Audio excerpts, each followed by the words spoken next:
বিচারপতি অভিজিৎ গঙ্গোপাধ্যায় বিজেপিতে জয়েন করার পর বেশ কিছু মানুষ এখন কোন পর্দার আড়ালে মুখ লুকোবেন সেটা বুঝে উঠতে পারছেন না। এর পেছনে ঠিক কারণটা কি? আপনি বলবেন যে একই আপনি আবারও পলিটিক্যাল ভিডিও বানাচ্ছেন। দেখুন, এই ভিডিওটা গোটা দেখবেন, তারপরে বুঝতে পারবেন যে কোথাও এটা পলিটিক্যাল নয়, এটা সম্পূর্ণ রাজনৈতিক সচেতনতার জায়গা থেকে। আর এই ভিডিওতে আমি বলবো যে তার এই বিজেপিতে যোগদান কি সত্যিই ভুল, কেন তিনি বিজেপিতে যোগদান করলেন, তার কি অন্য কোনো যোগদানের জায়গা ছিল না, আর সবচেয়ে বড় প্রশ্ন উঠছে যে রাজনৈতিকভাবে কোনো মানুষের কোনো রাজনৈতিক দল বেছে নেওয়া এবং বিচারপতির পদে বসে তার প্রতিবাদ করা, দুটোর মধ্যে ফারাকটা ঠিক কোথায়। চলুন আজকের ভিডিওটা একবার শুরু করছি। আপনাদের সঙ্গে রয়েছে আমি কুণাল, আর আজকের এই ভিডিওতে একটা পরিষ্কার ধারণা আপনাদের দেব, তারপর আপনারা কমেন্টে জানাবেন যে আমি ঠিক না ভুল। প্রথমেই বলে নিই, আমি কোনো পলিটিক্যাল বায়াসনেস থেকে এই ভিডিওটা বানাচ্ছি না। শুরুতে যেটা বলছিলাম যে অভিজিৎ গঙ্গোপাধ্যায় তিনি বিজেপিতে যোগদান করবেন, এটা অনেকেই ভাবতে পারেননি। যারা ভাবতে পারেননি তারা মূর্খের স্বর্গে বাস করছেন। কারণ এটাই, কারণ তারা প্রথম থেকেই অনেকে রয়েছেন যারা অভিজিৎ গাঙ্গুলিকে ভগবানের আসনে বসিয়ে দিয়েছিলেন। তিনি ভগবানের আসনে বসার যোগ্য কি যোগ্য না তা নিয়ে আমি বিতর্কে যাচ্ছি না, তবে এটুকু বলতে পারি অনেকেই ভেবেছিলেন যে তিনি যদি এই সমস্ত বিষয় নিয়ে যেগুলো নিয়ে সোচ্চার হয়েছেন, তিনি যদি সরাসরি এই বিষয় নিয়ে মানে এই যে আমাদের সমাজ ব্যবস্থা রাষ্ট্র ব্যবস্থা সেখানে আসেন এবং তার যে সোচ্চার গলা সেটা যদি সামনে নিয়ে আসেন, তাহলে বহু ক্ষেত্রে হয়তো বহু সমস্যার সমাধান হয়ে যেতে পারে। তারা এটা ভেবেছিলেন এবং সেটা কিভাবে সম্ভব সেটা কিন্তু তারা জানতেন না। অর্থাৎ একটা বিষয় পরিষ্কার ছিল, তৃণমূল কংগ্রেস তাকে চ্যালেঞ্জ জানাচ্ছিল যে আপনি রাজনীতিতে আসুন, রাজনীতি করুন মশাই, একেবারে পাল্লা দিন আমাদের সঙ্গে কাঁধে কাঁধ মিলিয়ে, তারপরে বুঝতে পারবো, কারণ ওই বিচারপতির আসনে বসে অনেক কিছুই বলা যায়। এবার গল্পটা এসে দাঁড়ালো যে তিনি সত্যিই পদত্যাগ করলেন এবং পদত্যাগ করার পর তৃণমূলের বিরুদ্ধে বিষোদ্গার তিনি আগেও করেছিলেন, কিন্তু তখন তিনি নিউট্রাল গ্রাউন্ড থেকে করেছিলেন অ্যাজ পার মানে আমি যদি আইনের পথে যাই। আর এক্ষেত্রে তিনি তার ব্যক্তিগত জায়গা থেকে তৃণমূলের বিরুদ্ধে এক প্রকারের প্রচার শুরু করলেন। যতক্ষণ না তিনি বিজেপিতে যোগ দিয়েছিলেন ততক্ষণ পর্যন্ত তিনি বহু মানুষের কাছে একেবারে সাক্ষাৎ ভগবান সাধু পুরুষ ছিলেন। দেখুন, তাকে যারা ভগবানের আসনে বসিয়েছিলেন বা আপনার সেই বিচারের আশায় তাকে যে মহান বানিয়েছিলেন, সেখানে আপনারা খুব একটা ভুল আমি সেটা বলবো না। স্বাভাবিকভাবেই যে ধরনের দুর্নীতির অভিযোগ বারবার উঠে আসছে, সেখানে কেউ ত্রাতা পরিত্রাতা তো থাকবেনই, এটা আশা করা যেতেই পারে, কিন্তু এই আশার আলটিমেট রেজাল্টটা কী হওয়া উচিত সেই ধারণা আপনাদের ছিল না। এবার প্রশ্নটা আসছে যে অভিজিৎ গাঙ্গুলি তিনি তো এখন নিজের সব কিছু ছেড়ে দিলেন, ছেড়ে দেওয়ার পরও তিনি তৃণমূলের বিরুদ্ধে বিষোদ্গার করতে শুরু করলেন। এর পরের স্টেজটা কী হওয়া উচিত ছিল? পরের স্টেজটা আপনি ভাবতে পারতেন যে উনি একটা নিরপেক্ষ গ্রাউন্ড থেকে কিছু একটা করবেন। এই নিরপেক্ষ গ্রাউন্ডটা কী? মানে তিনি কোনো এমন সংগঠন খুলবেন যেটা কোনো রাজনৈতিক সংগঠন হবে না, নাকি তিনি এমন কোনো রাজনৈতিক দল খুলবেন যেটা একেবারে স্বতন্ত্র হবে, অর্থাৎ তিনি নিজে কোনো একটা রাজনৈতিক দল খুলবেন, সেখান থেকেই আপনাদের যে আশা আকাঙ্ক্ষাগুলো ছিল সেগুলো পূরণ হতে শুরু করবে। কিন্তু সেটা কি আদৌ বাস্তবে সম্ভব? বাস্তবে একটি রাজনৈতিক দল গড়ে এই লোকসভা নির্বাচনের আগে সত্যি লড়াই করা কি সম্ভব? আমি ধরে নিলাম তিনি লড়াই করবেন না লোকসভা নির্বাচনে, তিনি ভোটে দাঁড়াবেন না, কিন্তু তিনি একটি রাজনৈতিক দল খুলবেন এবং যাবতীয় প্রতিবাদগুলো যেগুলো চালাচ্ছিলেন সেগুলো তিনি চালাবেন। সত্যি কি একটা রাজনৈতিক দল খাড়া করা এই কদিনের মধ্যে সম্ভব? মমতা বন্দ্যোপাধ্যায়ের মতন জাঁদরেল নেত্রীকেও নিজের দল তৈরি করতে গেলে অনেক অপেক্ষা করতে হয়েছে, এমনকি তিনিও কংগ্রেসের সাহায্য নিয়ে কিন্তু তৃণমূল কংগ্রেস তৈরি করেছিলেন। এমন ভুরি ভুরি নজির রয়েছে যারা কিন্তু একটা ব্যাকগ্রাউন্ড থেকে এসে পরবর্তীকালে দল বদলে দল গড়েছেন। এবার দেখুন, সবাই তো আর অরবিন্দ কেজরিওয়াল হতে পারেন না, কারণ সবার পেছনে তো আন্না হাজারে থাকেন না। তাই অরবিন্দ কেজরিওয়াল ভালো কি মন্দ অন্য বিষয়, তবে হ্যাঁ, দিল্লির বুকে যেভাবে তিনি মাটি ফুঁড়ে বেরিয়েছিলেন সেটা কিন্তু ভারতবর্ষের বুকে আজও নজির। এক্ষেত্রে অভিজিৎ গঙ্গোপাধ্যায়ের হাতে রাস্তা কিছুই ছিল না, ছিল একটা রাজনৈতিক কোনো একটা শক্তির সঙ্গে যোগাযোগ করা। এবার কেন যোগাযোগ করা আগে প্রথমে বলিনি। প্রথম কারণ হচ্ছে তিনি যে কথাগুলো বলছেন, আজকে তিনি তো সেই পদেও নেই যেখান থেকে নিজেকে তিনি প্রোটেক্ট করবেন। এই যে এত বিষোদ্গারের পর তিনি যে পাল্টা গালাগালি এবং কি মার পর্যন্ত খেতে পারেন, সেটা থেকে কে ওনাকে বাঁচাতেন? আপনি না আপনার পাড়ার সংগঠন? সেক্ষেত্রে ওনার একটা বড় রাজনৈতিক সাপোর্ট ছাড়া সম্ভব ছিল না।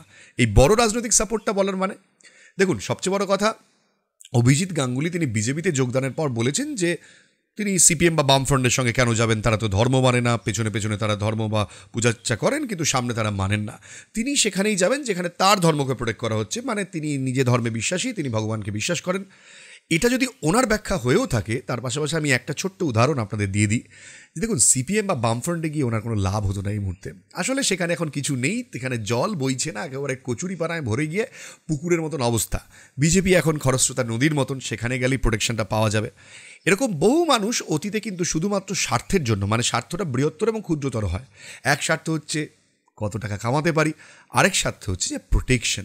আমি যে আজকে গলা চিড়ে এত কথা বলছি, তাতে যদি আমার কপালে মার জোটে বা আমাকে যদি তুলে নিয়ে গিয়ে আমার নামে একটা কেস দিয়ে পুলিশ দিয়ে আমাকে অ্যারেস্ট করে নেয়, কোথাও তো আমাকে বাঁচতে হবে মশাই। সেক্ষেত্রে দেখুন, অনেক উদাহরণের মধ্যে এমন অনেক মানুষ রয়েছেন যারা সত্যি ভালো মানুষ, শুধু প্রোটেকশনের জন্য দল বদল করেছেন। যেমন আমরা রিসেন্ট টাইমে সোশ্যাল মিডিয়াতে খুব দেখে থাকি সন্ময় বন্দ্যোপাধ্যায়কে। সন্ময়দা একসময় কংগ্রেস করতেন, কিন্তু এখন বিজেপি করেন। সন্ময়দাকে কোনোদিন ব্যক্তিগতভাবে জিজ্ঞেস করে দেখবেন, তার বিজেপিতে যাওয়ার অন্যতম কারণ আমি নির্দ্বিধায় বলতে পারি সেটা হচ্ছে প্রোটেকশন। তিনি যেভাবে তাকে যেভাবে হ্যাকেল করা হয়েছে, যে ধরনের অন্যায়ের শিকার তিনি হয়েছেন, তার পরিবার, সে কারণে তার বিজেপিতে যাওয়া ছাড়া আর কোনো রাস্তা ছিল না।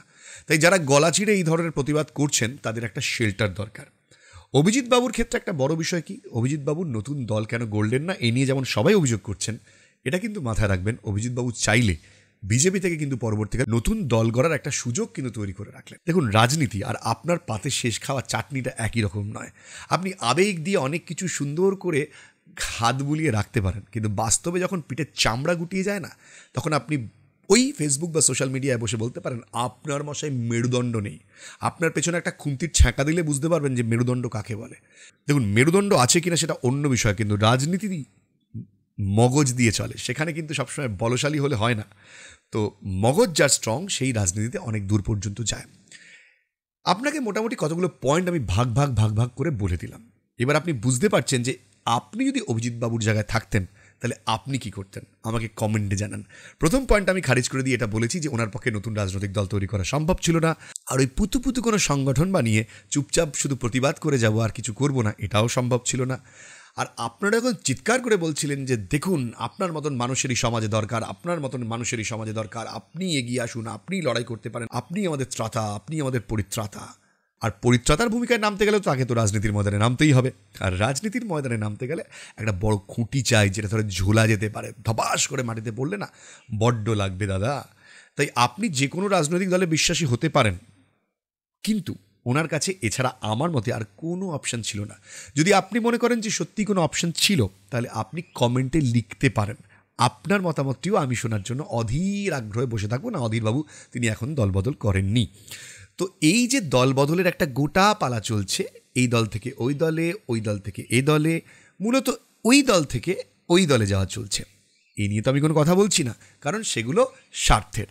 দলবদলে একটা সবচেয়ে বড় অদ্ভুত ফান্ডা আমার কি লাগে জানেন তো, নিজের দলে কোথাও একটু পিন যখন বেশি করে কেউ ফুটিয়ে দেয়, সঙ্গে সঙ্গে তারা চলে যান কোথায়, সেইখানে যেখানে এতদিন বিরোধিতা করে আসছিল। আহা, কি রাজনীতি আর কি অসাধারণ নীতি। বড় বড় তারা কিন্তু কথা বলেন, কিন্তু মিডিয়া একবার ওই প্রশ্নটা তাদের করে না, কি মশাই এতগুলো বছর ধরে যাদের খিস্তি মারলেন, যাদের খেউর করলেন, তাদের দলে যেতে আপনার নীতিতে আটকায় না। অভিজিৎবাবু একেবারে ফ্রেশ হয়ে বিজেপিতে এসছেন, তাকে নিয়ে বিজেপি কী করে সেটা ভবিষ্যৎ বলবে। তবে রাজনীতির ময়দানে যা ঘটে তার বেশিরভাগটাই বটে, আর বেশিরভাগটাই আপনি জানতে পারি না। তাই বাড়িতে বসে ফেসবুক হাতে নিয়ে বেশি চিৎকার চেঁচামেচি করে লাভ নেই, কারণ রাজনীতির ময়দানে আপনি জাস্ট একটা কালো পিঁপড়ে। সমস্যাই এত চিৎকার করে লাভ নেই, বাস্তবটা বুঝুন, আর ভালো লাগলে ভিডিওটা শেয়ার করুন। আবারও আপনাকে গণতান্ত্রিক অধিকার দিয়ে বললাম, যদি মনে হয় আমি কোথায় ভুল বলছি, আপনি কমেন্টে আমাকে লিখতে পারেন।